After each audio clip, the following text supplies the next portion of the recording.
Michelle Dillard here to talk to you about the purpose and importance of culturally responsive teaching, better known as CRT. Culturally responsive teaching attempts to bridge the gap between the teacher and the students by being able to help them to understand and building relationships between different cultures. When we don't have that, we have a breakdown in student achievement.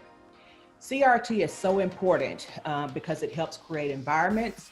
It helps with the content, curricula, to be able to look at the different cultures and to be able to help with instructional methods that validate and reflect the diversity of different groups, where all students then are exposed to a rigorous curriculum, and it is able to help increase student achievement. Now, as we move forward in here, you're going to hear from one of our champion principals that will talk to you about how to utilize culturally responsive teaching. Then you will hear from our amazing resource teacher about strategies and reinforcing the CRT. And then in closing, the dynamic executive administrator will continue to just talk to you about reinforcing this work as we move forward and how it connects to the teacher backpack. We have been having racial conversations with DEP, and we have really had some great conversations about how we can move this work forward. We believe that CRT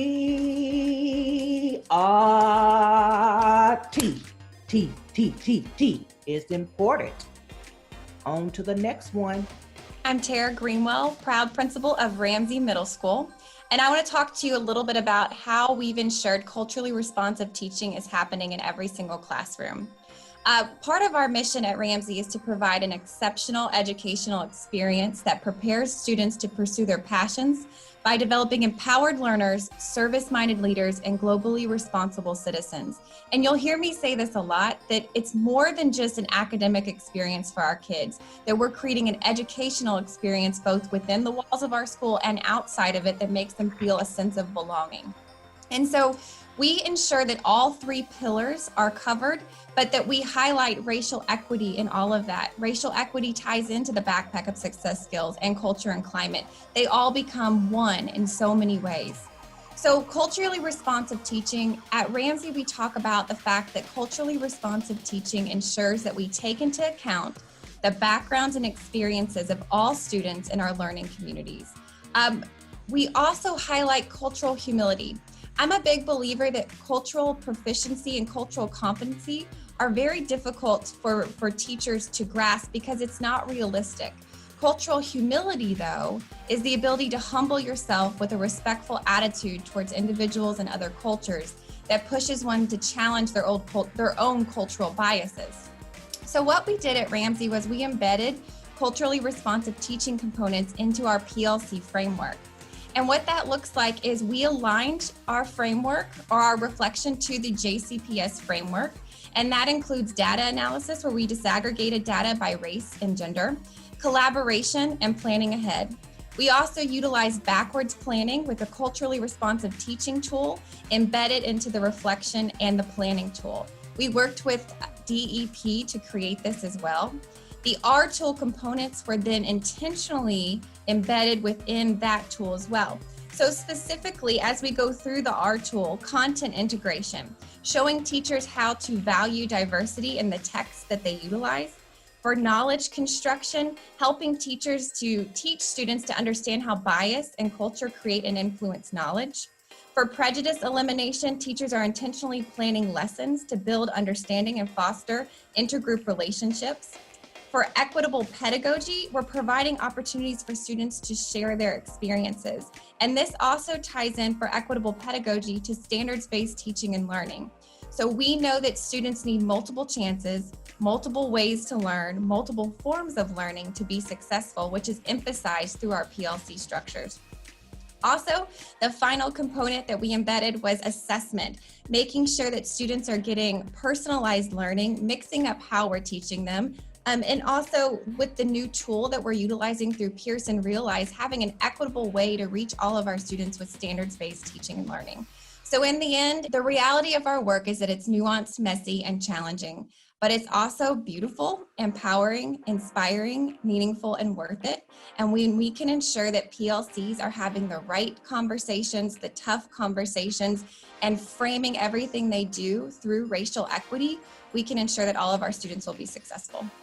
Greetings, everyone. My name is Rachel Klein. I am the Equity and Inclusion Resource Teacher for middle schools under DEP. And so much of what Champion Greenwell is talking about it's critical when we consider how we apply cultural responsiveness to our practice, to our pedagogy, and the ways in which we design experiences for our students.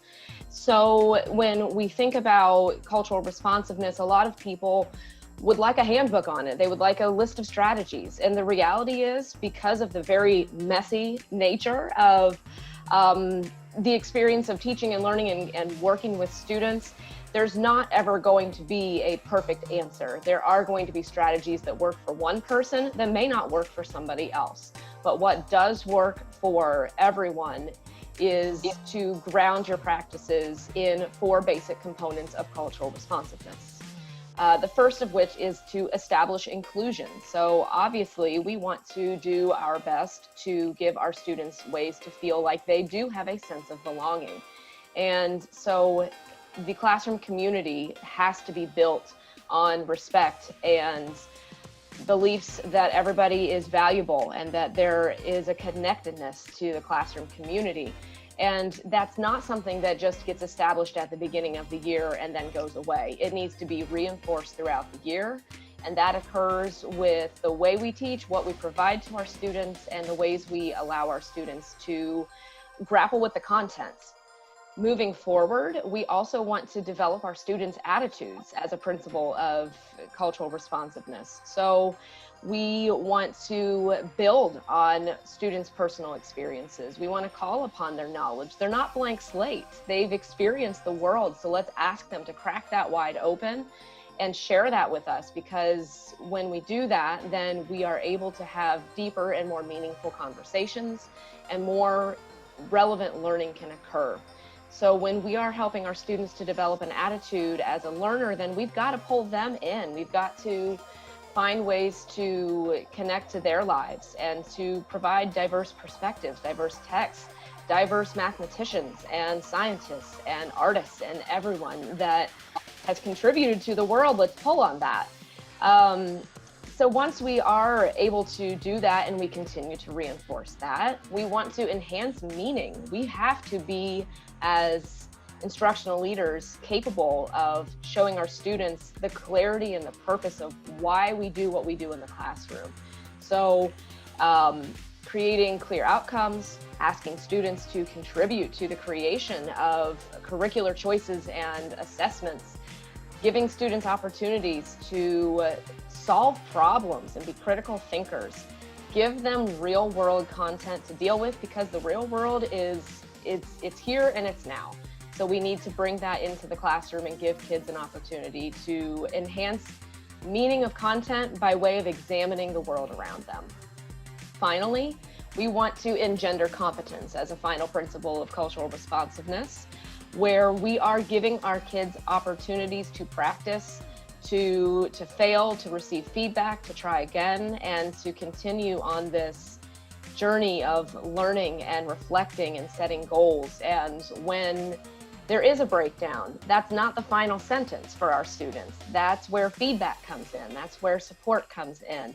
And when we show that grades are not punitive, that truly an assessment should be feedback, it should drive instruction forward, then our students feel more and more comfortable in our spaces to try and to maybe fail safely and know that they've got a support net ready to catch them.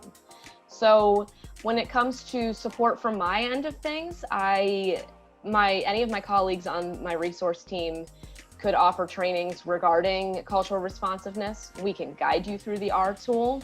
We can work with you on a cultural proficiency continuum. We can help you develop equity literacy around all of these words that are swirling around on the news and in media and in stories. So, those PDs are something we can offer, but then what if a leader walks into the classroom, and what should they look for? And so to call on those principals, we should see students collaborating. We should see students talking. We should see students pushing on what another student has to say, but built on that classroom foundation of respect. Pushing on each other's ideas and concepts it's not only safe, but it's something we want from our kids. They need to grapple with content.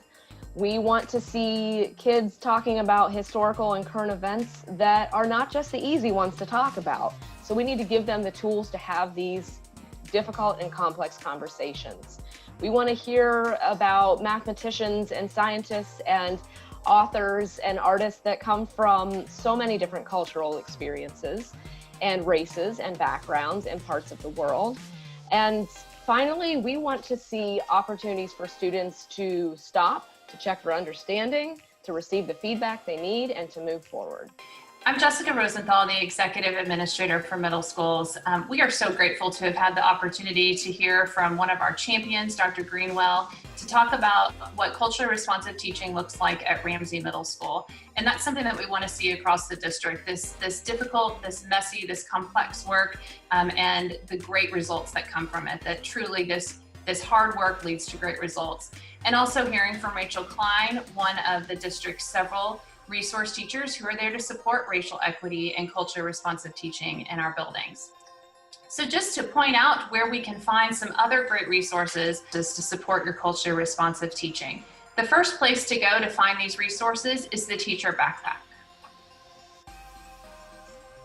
When you go to the teacher backpack, you click on your grade. And for each grade and section, there is a portion titled Racial Equity Resources. So as we're planning for culturally responsive teaching, this is the go-to location. And we would love to see this coming up in every single collaborative team while teachers are planning for instruction and for assessment. You can see there's the equity framework. There's 2 resources for affirming racial equity. The one is for non-traditional instruction, and then the second is the full tool for affirming racial equity, which is a great tool for planning instruction and assessment and asking yourself guiding questions as you are working through all of your unit plans and daily plans as well. Then there are additional resources here that go all the way down to culturally proficiency continuum. So please reference these resources. DEP has done a great job of putting things together to help our schools move forward with culturally responsive teaching. All of our teachers are seeking resources and tools to make their classrooms more inclusive and their instruction more culturally responsive. All collaborative teams and instructional staff need to know and use the tools available through DEP consistently in planning for instruction, reflecting on instruction, and planning assessments. The more our JCPS educators utilize these tools, the more ingrained and natural cultural responsive teaching will become in each individual educator and our district as a whole.